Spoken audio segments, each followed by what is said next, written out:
This question in the exam focused on quadratics and parabolas, mainly looking at sketches of them and how to look at the equations when they're in this form here, i.e. the completed square form. Now, what you've got to be able to do when graphs are written in this form is a variety of things. A couple of the key skills being, first off, look at the axis of symmetry of the graph and be able to name it. And second off, either be able to write the equation in this format using the turning point, or be able to calculate the values of a and b in this format when the turning point is given. So you have to be able to do both of these sets of skills. Now, there are two variations of this. There is this form that we have in the paper here, the y equals b minus bracket x plus a all squared. But you'll also have to remember that there is another variation and another way it can be written. And that's putting the x plus a squared first and then putting plus b after that. Now, in both variations of this, the a and the b refer to the turning point of the graph. So they refer to the turning point of the parabola. However, whichever version you choose here, the orientation of the parabola is different. In this one here, if we were to multiply it all out, we'd get a negative x squared, which would refer to a parabola pointing up the way like this. In this variation here, if we were to multiply at the bracket, we'd get an x squared, so no negative, which would refer to a parabola coming down the way. So that's the biggest difference between the two. However, the a and the b, they're both discovered the same way. Now, the first part of this question was looking at writing down the equation of the axis of symmetry of the graph. Now, the key thing to remember is that the axis of symmetry is the line that goes up and down the middle of the parabola such that the graph is the same on either side.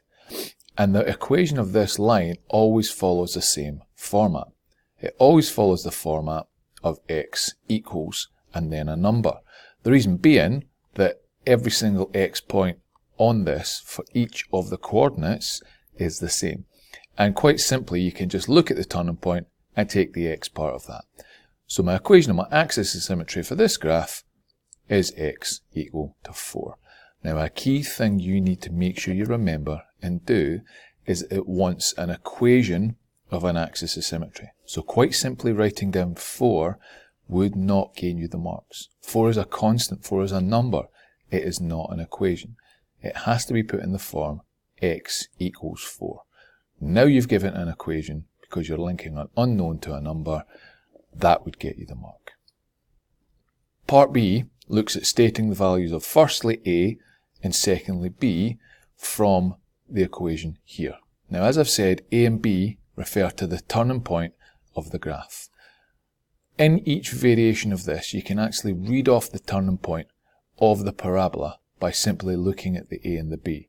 Now, the turning point for each parabola is given by negative a, comma b when it's written in this format. So if I use this and I look at this turning point here, my turning point is given by 4, 20. So I can relate the values of the turning point to the negative a and the b and be able to state the values of a and b from that. So simply by looking and comparing them, what I can see here is that negative a is equal to 4 and b is equal to 20. So if negative a is equal to 4, I can simply write that a is equal to negative 4 and quite simply b is equal to 20. So I can write down that b is equal to 20. Gets me my 2 marks for that bit.